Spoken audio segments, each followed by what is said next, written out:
अस्सलाम वालेकुम स्टूडेंट्स, मैं हूं आपका टीचर ज़ुबैर। स्टार्ट करते हैं आज का लेसन। आज हम करने जा रहे हैं एक्सरसाइज 9C। और एक्सरसाइज 9C स्टार्ट करने से पहले हम कॉन्सेप्ट पढ़ेंगे पॉलीगॉन्स। ठीक है, तो पॉलीगॉन्स क्या होती है? पॉलीगॉन्स एक शेप होती है। ठीक है, तो पॉलीगॉन्स की डेफिनेशन मैं सबसे पहले आपको बता देता हूँ। Polygon is a close plane figure with 3 or more straight line segments as its sides. ठीक है, पॉलीगॉन ऐसी शेप होती है जिसकी 3 या 3 से ज़ायद स्ट्रेट लाइंस होती हैं और वो एक क्लोज शेप होती है। ठीक है, यानी 3 या 3 से ज़ायद उसकी लाइंस होती हैं और वो भी स्ट्रेट लाइंस होती हैं और ये क्लोज शेप होती है। ठीक है, तो इसको हम कहेंगे पॉलीगॉन शेप। तो ये सारे आपके पास जो है ये पॉलीगॉन्स हैं। ठीक है, लेकिन ये पॉलीगॉन्स नहीं है क्योंकि ये क्लोज नहीं है। और यहाँ पे देखें तो ये एक साइड इसकी कर्व है, ये स्ट्रेट नहीं है। ठीक है, ये पॉलीगॉन्स नहीं है, लेकिन ये हमारे पास पॉलीगॉन्स है। ठीक है, ये 5 साइडेड है। ठीक है, इसको पेंटागन कहेंगे। और यहाँ पे 1 2 3 4 5 ये भी 5 साइडेड ही है। ठीक है, तो ये हमारे पास सिंपल पॉलीगॉन्स की शेप है। ठीक है, आगे मजीद शेप्स हम देखेंगे जिनकी 3 से ज़ायद साइड्स हैं। ठीक है, जिसमें 5 sided, 6 sided, 7 sided, 8 sided, 9 sided and so on. और इसके अलावा मजीद साइड्स वाली शेप्स भी इस चैप्टर में हम देखेंगे। ठीक है, तो सबसे पहले the first 2 polygons are called simple polygon. सबसे पहले तो ये 2 पॉलीगॉन्स हैं, इनको हम सिंपल पॉलीगॉन्स कहेंगे because their boundaries do not cross themself, क्योंकि इनकी बाउंड्री जो है इनको क्रॉस नहीं करती। जैसे स्टार के अंदर इसकी बाउंड्री इसको क्रॉस कर रहे हैं। इसके अलावा line segment do not intersect one another unlike third polygon. ठीक है, तो ये जो 2 पॉलीगॉन्स हैं इनकी जो लाइंस हैं ये आपस में एक दूसरी लाइंस को इंटरसेक्ट नहीं कर रही। ठीक है, जैसे इसके अंदर कर रही है, एक लाइन दूसरी को कट कर रही है। ठीक है, ऐसा कुछ नहीं है। ये 2 हमारे पास सिंपल पॉलीगॉन्स हैं। ओके, इसके अलावा हमारे पास मजीद जो है पॉलीगॉन्स की टाइप्स हैं, जिसमें सबसे पहले हमारे पास है कन्वेक्स पॉलीगॉन। ठीक है, और दूसरी है कनकेव पॉलीगॉन। कन्वेक्स पॉलीगॉन कौन सी होती है? हमारे पास ये जो फिगर है ये कन्वेक्स पॉलीगॉन कहलाती है। उसकी वजह क्या है? Because all of interior angles are less than 180 degree, क्योंकि इसके अंदर बनने वाले तमाम जो इंटीरियर एंगल्स हैं ये 180 से छोटे हैं। 180 जो है ये स्ट्रेट लाइन होती है, लेकिन यहाँ पे बनने वाले देखिए इस पॉइंट के ऊपर बनने वाले एंगल, यहाँ पे बनने वाला एंगल, यहाँ पे ये सारे 180 से छोटे हैं। लिहाजा ये जो पॉलीगॉन है इसको हम कन्वेक्स पॉलीगॉन कहेंगे। ठीक है, क्योंकि इसके सारे एंगल्स जो हैं इंटीरियर एंगल्स ये सारे के सारे 180 से छोटे हैं। ओके, इसके बाद देखें तो हम अब कनकेव पॉलीगॉन को देखते हैं। हमारे पास ये जो पॉलीगॉन है इसको कनकेव पॉलीगॉन कहेंगे। उसकी वजह क्या है? उसकी वजह ये है कि यहाँ पे इसका जो इंटीरियर एंगल है वो मोर देन 180 है। ठीक है, ये जो पॉलीगॉन है ये एक कनकेव पॉलीगॉन है, क्योंकि ये पॉलीगॉन जो है इसका एक जो एंगल है हमारे पास, ये एंगल जो है ये ग्रेटर देन 180 डिग्री है। ठीक है, लिहाजा ऐसी पॉलीगॉन जिसका एक एंगल 180 से ग्रेटर होगा उसको हम कनकेव पॉलीगॉन कहेंगे। ठीक है, तो ये कॉन्सेप्ट्स आपने याद रखने हैं। ठीक है, पॉलीगॉन जो है वो 3 साइडेड क्लोज फिगर होती है। ठीक है, तो ये कॉन्सेप्ट्स आपने याद रखने। ठीक है, कन्वेक्स पॉलीगॉन जिसके सारे एंगल 180 से छोटे होते हैं और कनकेव पॉलीगॉन जिसका एक एंगल जो है वो 180 से ग्रेटर होता है। ठीक है, यानी एक या एक से ज्यादा एंगल उसका 180 से ग्रेटर होता है। ठीक है, तो ये कनकेव पॉलीगॉन होती है। ओके, तो ये थी बेसिक डेफिनेशंस पॉलीगॉन की। ओके, इसके बाद देखें तो हम डेफिनेशन पढ़ते हैं रेगुलर पॉलीगॉन की। रेगुलर पॉलीगॉन कौन सी होती है? Regular polygon is a polygon whose all sides are equal and all angles are equal. तो रेगुलर पॉलीगॉन ऐसी पॉलीगॉन होती है जिसके सारी साइड्स और सारे एंगल्स इक्वल। ठीक है, तो ऐसी शेप को या ऐसी पॉलीगॉन को हम रेगुलर पॉलीगॉन कहेंगे। ठीक है, इसकी एग्जांपल मैं आपको बता देता हूँ। जैसे हमारे पास ये शेप है, ठीक है, तो इस शेप की सारी साइड्स इक्वल हैं और सारे एंगल्स भी इक्वल हैं। ठीक है, तो ये हमारे पास एक रेगुलर पॉलीगॉन होगी। ठीक है, इसके अलावा ये देखें, आप ये देखें तो इनकी जो है ये साइड्स और एंगल्स इक्वल नहीं है सारे। ठीक है, ये इसमें डिफरेंट एंगल और साइड्स भी हैं, लेकिन ये जो शेप है ये एक रेगुलर पॉलीगॉन है। ठीक है, इसी तरह से ये भी एक रेगुलर पॉलीगॉन है, इसकी 5 साइड्स इक्वल हैं और 5 एंगल्स भी इक्वल। तो ये हमारे पास रेगुलर पॉलीगॉन्स होंगे। ओके, इसके अलावा हमारे पास एक और बहुत अहम फार्मूला है इस एक्सरसाइज के अंदर कि sum of interior angles of n sided polygon is equal to n - 2 × 180 degree. ठीक है, तो हमारे पास कोई भी नंबर ऑफ पॉलीगॉन हो, इसकी तादाद कोई भी हो, तो n साइडेड मीन के कोई भी नंबर आपके पास हो सकता है, ठीक है, कि वो 4 साइडेड है, 5 साइडेड, 6 साइडेड, 7, 8, 9, 10, 11, कोई भी हमारे पास यहाँ पे नंबर हो, तो उस साइडेड पॉलीगॉन जो है उसका हम सम ऑफ इंटीरियर एंगल कैसे फाइंड करेंगे? हम जो नंबर होगा उसको 2 से माइनस करके मल्टीप्लाई बाय 180 डिग्री कर देंगे। इस तरह से हमारे पास उसके इंटीरियर एंगल्स का सम आ जाएगा, ठीक है, बिल्कुल ऐसे ही जैसे इस एग्जांपल के अंदर हुआ है, ठीक है। इसके हमारे पास 1 2 3 4 5 एंगल्स थे, हमने यहाँ पे n की जगह 5 पुट किया, 5 में से 2 माइनस किया, मल्टीप्लाई 180 से किया, तो हमारे पास इसके इंटीरियर एंगल्स का सम आ गया 540। तो हमारे पास इसके इंटीरियर एंगल्स का सम आ गया 540, ठीक है। तो ये सिंपल मल्टीप्लिकेशन है, ये फार्मूला हम यूज करके किसी भी पॉलीगॉन के इंटरनल एंगल्स का सम फाइंड कर सकते हैं, ठीक है। यानी कि ये जितने भी एंगल हैं इन सबको जमा करें तो कितना आता है? तो ये होगा हमारे पास sum of angles of polygon, ठीक है। तो हम एक्सरसाइज स्टार्ट करते हैं, तो इस कॉन्सेप्ट को हम एक्सरसाइज में अच्छे से समझेंगे, ठीक है। ओके, तो अब चलते हैं हम अपनी एक्सरसाइज की तरफ, और एक्सरसाइज 9C, और एक्सरसाइज 9C का फर्स्ट क्वेश्चन हम सॉल्व करते हैं। और फर्स्ट क्वेश्चन जो है वो मैं रीड कर लेता हूँ। Find the sum of interior angles of each of the following polygons, ठीक है। तो हमारे पास पॉलीगॉन्स गिवन है, और ये जो हमारे पास पॉलीगॉन्स हैं इनके इंटीरियर एंगल का सम हमने फाइंड करना है, ठीक है। अभी हमने एक फार्मूला पढ़ा था, ठीक है, उसी फार्मूला को यूज करते हुए हम इन पॉलीगॉन्स के इंटीरियर एंगल्स का सम फाइंड करेंगे, ठीक है। तो स्टार्ट करते हैं अपना फर्स्ट क्वेश्चन। सबसे पहले हमें 11 गॉन गिवन है, ठीक है। तो जो हमारे पास 11 गॉन है, ठीक है, इसके हमने एंगल्स का सम फाइंड करना है। तो हमने फार्मूला पढ़ा था कि इंटीरियर एंगल का सम हम कैसे फाइंड करते हैं। तो सॉल्व करते हैं इस क्वेश्चन को। देखें, आ जाएगा हमारे पास सम ऑफ इंटीरियर, तो आ जाएगा sum of interior angles of 11 gon equals to n minus 2 into 180 degree, ठीक है। ये हमारे पास फार्मूला आएगा। ये सारे क्वेश्चन में हम यही फार्मूला यूज करेंगे कि n यानी नंबर ऑफ पॉलीगॉन यानी नंबर ऑफ साइड्स, ठीक है, और इसको माइनस कर देंगे हम 2 से और मल्टीप्लाई कर देंगे 180, ठीक है। तो ये 11 गॉन है, तो हम क्या करेंगे, यहाँ पे 11 पुट कर देंगे, 11 में से 2 माइनस करेंगे और 180 डिग्री से मल्टीप्लाई कर देंगे। ओके, अब 11 में से -2 करें तो हमारे पास आ जाता है 9, और 9 को अब हम मल्टीप्लाई करें 180 डिग्री से, ठीक है। तो 9 मल्टीप्लाई 180 जो है वो आ जाएगा 1620 डिग्री, ठीक है।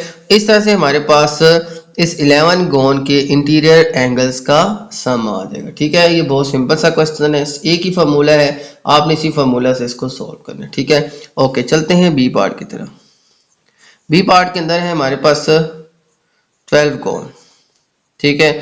फार्मूला आ जाएगा sum of interior angles of 12 gon equals to n minus 2 multiply by 180 degree, ठीक है। इसको हम अब करते हैं सॉल्व। तो n हमारे पास अब गिवन है 12, ठीक है, इसकी 12 साइड है, तो माइनस करेंगे 2 से और मल्टीप्लाई 180 डिग्री से कर देंगे, ठीक है। तो 12 माइनस 2 आ जाएगा हमारे पास 10, और 10 को हम मल्टीप्लाई कर देंगे 180 से, तो 180 10 आ जाएगा हमारे पास 1800, ठीक है। तो 1800 डिग्री जो है इस 12 गॉन के एंगल्स का सम होगा, ठीक है। तो ये सारे इसके इंटीरियर एंगल का सम आ जाएगा। तो 1800 जो है ये इस 12 गॉन के इंटीरियर एंगल्स का सम होगा, ठीक है। ओके, अब चलते हैं सी पार्ट की तरफ। सी पार्ट के अंदर हमें गिवन है 15 गॉन, ठीक है। सेम हम यही फार्मूला यूज करेंगे, sum of interior angles of 15 gon equals to n minus 2 into 180 degree, ठीक है। तो n अब हमारे पास है 15 माइनस 2 और मल्टीप्लाई बाय 180 डिग्री, ठीक है। तो 15 माइनस 2 करेंगे तो आ जाएगा हमारे पास 13 को मल्टीप्लाई करेंगे हम 180 डिग्री से, तो 180 डिग्री मल्टीप्लाई बाय 13 जो है ये आ जाएगा हमारे पास 2340 डिग्री, ठीक है। तो ये आ जाएगा हमारे पास एंगल्स का सम 15 गॉन के इंटीरियर एंगल्स का, ठीक है। तो इस तरह से स्टूडेंट हमारे पास सम ऑफ एंगल्स आ जाएगा। ओके, अब चलते हैं इसके डी पार्ट की तरफ। तो डी पार्ट के अंदर हमें गिवन है 20 गॉन। ओके, तो हम फाइंड कर लेते हैं इसके sum of angle of interior angles, ठीक है। तो sum of interior angles of 20 gon is equal to, हमारे पास अब फार्मूला सेम वही आएगा, n minus two into 180 degree. तो आ जाएगा हमारे पास n हमारे पास गिवन है 20 minus two into 180 degree. 20 minus two equals to 18 multiply by 180 degree.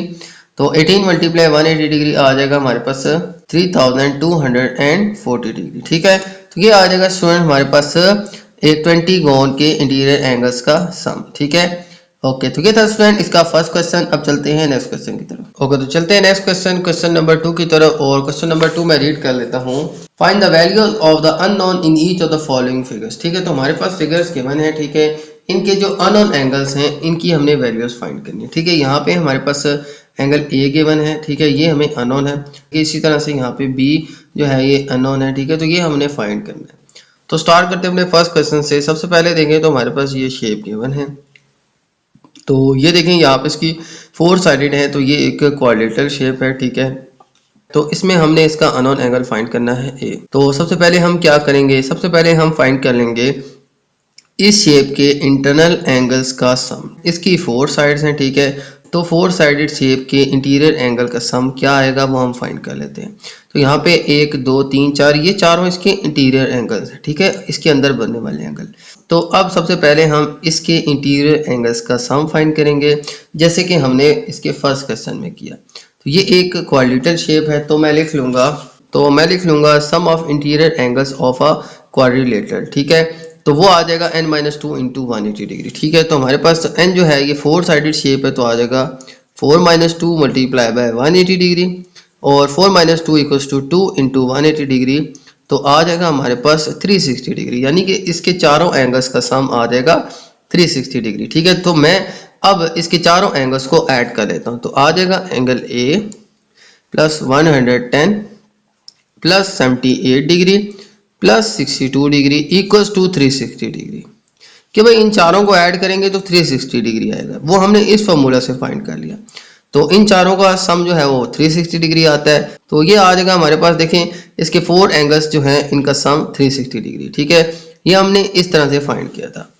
तो अब ये मैंने सारे सम कर दिए, एक था ए, एक था 110, एक था 78, एक था 62। तो ये सारे मैं ऐड कर दूं तो इनका सम कितना आएगा 360 डिग्री, जो कि हमने फाइंड किया था अभी। ठीक है, अब इसको सॉल्व करके हम एंगल ए फाइंड कर लेते हैं। ठीक है, तो आ जाएगा एंगल ए प्लस ये सारे एंगल्स जो हैं ये सारे यहाँ पे प्लस हो रहे हैं, ये इक्वल्स टू की दूसरी तरफ जाके हो जाएंगे सब्ट्रैक्ट। ठीक है, ए आ जाएगा हमारे पास 360 डिग्री। ठीक है, ये 360 डिग्री था, इसमें से ये सारे एंगल्स दूसरी तरफ जाके सब्ट्रैक्ट हो जाएंगे, यानी माइनस 110 माइनस 78 माइनस 62। ठीक है, तो ये सारे के सारे एंगल इससे सब्ट्रैक्ट होंगे, तो हमारे पास आंसर आ जाएगा 110। तो 360 डिग्री में से 110, 78 और 62 ये सारे एंगल्स हम सब्ट्रैक्ट कर दें, तो हमारे पास जो आंसर आ जाएगा वो आ जाएगा 110 डिग्री। ठीक है, तो एंगल ए जो आ जाएगा वो हमारे पास 110 डिग्री आ जाएगा। ठीक है, ओके, अब चलते हैं इसके बी पार्ट की तरफ। तो बी पार्ट के अंदर हमें, तो पार्ट बी के अंदर भी हमें एक क्वाड्रिलेटरल शेप गिवन है। ठीक है, इसके अंदर हमने एंगल बी फाइंड कर। तो सबसे पहले हम इसके भी इंटीरियर एंगल्स का सम फाइंड कर लेंगे, जो जैसे हमने फर्स्ट क्वेश्चन के अंदर किया था। ठीक है, तो ये एक क्वाड्रिलेटरल शेप है। तो आ जाएगा हमारे पास formula sum of interior angles of quadrilateral आ जाएगा हमारे पास n minus two into 180 degree. ठीक है, बिल्कुल ऐसे ही जैसे हमने फर्स्ट क्वेश्चन के अंदर फाइंड किया था। ये 4 साइडेड है। ठीक है, तो 4 माइनस टू इंटू 180 डिग्री करेंगे। 4 minus two equal to 2 into 180 degree. ठीक है, ये आ जाएगा हमारे पास 360 डिग्री। ठीक है, तो इन चारों एंगल्स का सम कितना आएगा 360 डिग्री। अब यहाँ पे इन चारों को हम ऐड अप कर लेते हैं, तो आ जाएगा b प्लस 2b। ठीक है, ये और ये एंगल प्लस इसमें ये और ये एंगल भी कर दें, तो 84 प्लस 78 डिग्री। ठीक है, इन सब को हम ऐड कर दें और फिर आ जाएगा हमारे पास इन सब का सम 360 डिग्री। ठीक है, तो हमारे पास इन चारों एंगल्स का सम आ जाएगा 360 डिग्री, जो हमने इस फार्मूला से फाइंड किया। ठीक है, तो ये चारों एंगल्स मैंने ऐड कर दिए। ऐड करने से इसका सम हमारे पास 360 डिग्री आता है। ठीक है, अब इसको सॉल्व करते हैं और b की वैल्यू भी फाइंड कर लेते हैं। तो b एंड 2b आ जाएगा हमारे पास 3b। ठीक है, और इन दोनों को हम ऐड करें तो हमारे पास आ जाएगा 78 plus 84, 8 and 4 12, 2 and 1 carry, 8 and 8 16 आ जाएगा, तो 162 डिग्री आ जाएगा। तो ये आ जाएगा 162 डिग्री। Equals to 360 degree. ठीक है, अब ये प्लस 162 है, ये दूसरी तरफ जाके हमारे पास हो जाएगा सब्ट्रैक्ट, तो 360 डिग्री माइनस 162। ठीक है, तो इन दोनों को सब्ट्रैक्ट करेंगे तो हमारे पास आ जाएगा 198। ठीक है, तो 3 भी आ जाएगा हमारे पास 198। ठीक है, अब b की वैल्यू फाइंड करें तो b इक्वल्स टू 198 डिग्री, ये 3 यहाँ पे मल्टीप्लाई हो रहा है, ये दूसरी तरफ जाके डिवाइड हो जाएगा, तो 3 1 ज़र 3 6 ज़र 18 एंड फिर कैरी जाएगा 18, 3 6 ज़र 18। ठीक है, तो हमारे पास b की वैल्यू आ जाएगी 66 डिग्री। तो इस तरह से स्टूडेंट हमने इसकी अननोन वैल्यू फाइंड कर लिया। ठीक है, तो b की वैल्यू आ जाएगी हमारे पास 66 डिग्री। ठीक है, ओके, ये इसका था पार्ट बी। अब चलते हैं नेक्स्ट पार्ट की तरफ। ओके, तो चलते हैं नेक्स्ट पार्ट सी की तरफ। और पार्ट सी के अंदर हमें ये एक शेप गिवन है। ठीक है, इसकी 1 2 3 4 5 साइड्स हैं, ये एक पेंटागन है। ठीक है, तो अब देखें हमने इसके अंदर सी की वैल्यू फाइंड करनी है। ठीक है, तो हम बिल्कुल प्रीवियस क्वेश्चन की तरह करेंगे। ठीक है, सबसे पहले इसके इंटीरियर एंगल्स का सम फाइंड कर लेंगे, तो आ जाएगा हमारे पास sum of interior angles of pentagon equals to n minus 2 into 180 degree. ठीक है, तो n आ जाएगा हमारे पास 5 माइनस 2 इंटू 180 डिग्री। ठीक है, 5 minus 2 equals to 3 into 180 degree. 3 into 180 degree आ जाएगा हमारे पास 540 डिग्री। ठीक है, तो इसके सारे इंटीरियर एंगल्स का सम कितना आ जाएगा 540, यानी इन सबको ऐड करें तो 540 आता है। ठीक है, तो अब मैं स्टेटमेंट लिख लूंगा कि c प्लस 2c, ठीक है, ये प्लस फिर हम कर लेंगे प्लस 101, ठीक है, और प्लस 152 और प्लस 38। ठीक है, तो ये 5 के 5 एंगल्स मैंने ऐड कर दिए, इन सब का सम आता है 540। ठीक है, जो कि हमने एक दूसरे तरीके से फाइंड कर लिया। ठीक है, ओके, अब इस सब को सिंप्लीफाई करते हैं। c प्लस 2c आ जाएगा हमारे पास 3c, और ये जितने भी एंगल्स हैं ये यहाँ पे प्लस हो रहे हैं, इन सबको दूसरी तरफ ले जाएं तो ये सारे 540 में से सब्ट्रैक्ट हो जाएंगे, तो माइनस 101 माइनस 152 माइनस 38, ये सारे के सारे इसमें से सब्ट्रैक्ट होंगे, तो हमारे पास आंसर आ जाएगा 249 डिग्री। ठीक है, और 3c आ जाएगा हमारे पास 249 डिग्री। अब हम क्या करेंगे, c के साथ जो 3 मल्टीप्लाई हो रहा है ये दूसरी तरफ जाके सब्ट्रैक्ट हो जाएगा, तो यहाँ पे ये सब्ट्रैक्ट होगा तो आ जाएगा 3 1 3 3 8 14 3 8 24 एंड 3 3 9। ठीक है, तो हमारे पास c आ जाएगा 83 डिग्री। ठीक है, इस तरह से स्टूडेंट हमने इसका अननोन एंगल c भी फाइंड कर लिया। ठीक है, ओके, अब चलते हैं अपनी नेक्स्ट शेप की तरफ। ओके, अब चलते हैं नेक्स्ट पार्ट डी की तरफ। और नेक्स्ट पार्ट में हमें शेप गिवन है, इसकी कितनी साइड्स हैं 1 2 3 4 5 6, तो इसकी 6 साइड हैं। 6 साइड शेप को हम हेक्सागोन कहते हैं।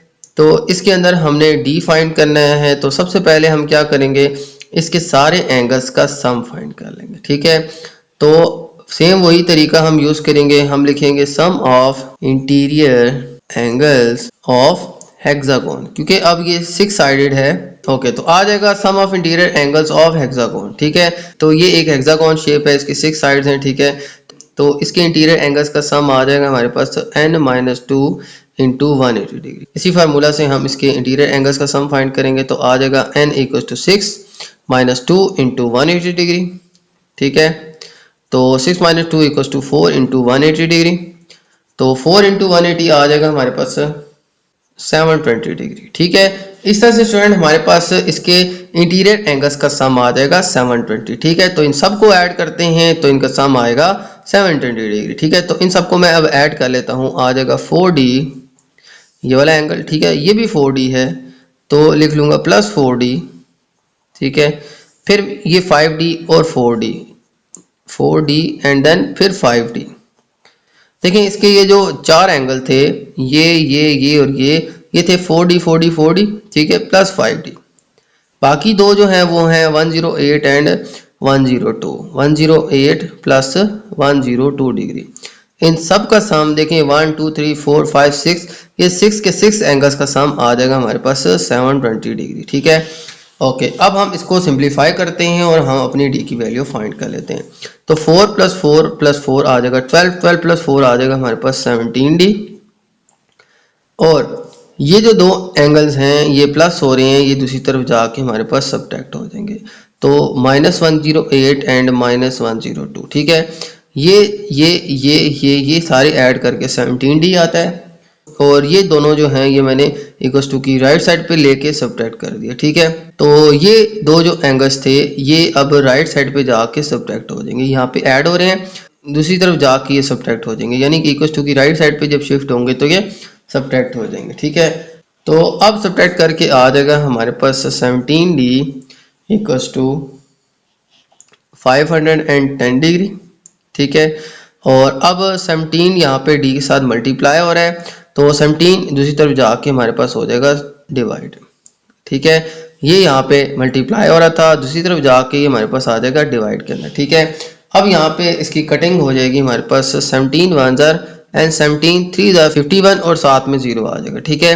तो यहाँ पे आ जाएगा हमारे पास 30 डिग्री, तो d इक्वल्स टू 30 डिग्री आ जाएगा हमारे पास, ठीक है। यहाँ पे इसकी कटिंग कर ली, 17 1 जार 17 3 जार एंड 17 0 जार 0, ठीक है। तो हमारे पास 30 डिग्री आ जाएगा। तो इस तरह से स्टूडेंट हमारे पास d की वैल्यू भी आ जाएगी। ओके, तो ये था स्टूडेंट आज के हमारे क्वेश्चंस। उम्मीद है आपको तमाम क्वेश्चन समझ आ गए होंगे। तो मेरी वीडियो अच्छी लगे तो मेरी वीडियो को लाइक कर दीजिएगा, मेरे चैनल को सब्सक्राइब कर दीजिएगा और ये वीडियो अपने बाकी दोस्तों के साथ भी शेयर कर दीजिएगा। इजाज़त चाहते हैं आपसे, अल्लाह हाफ़िज़।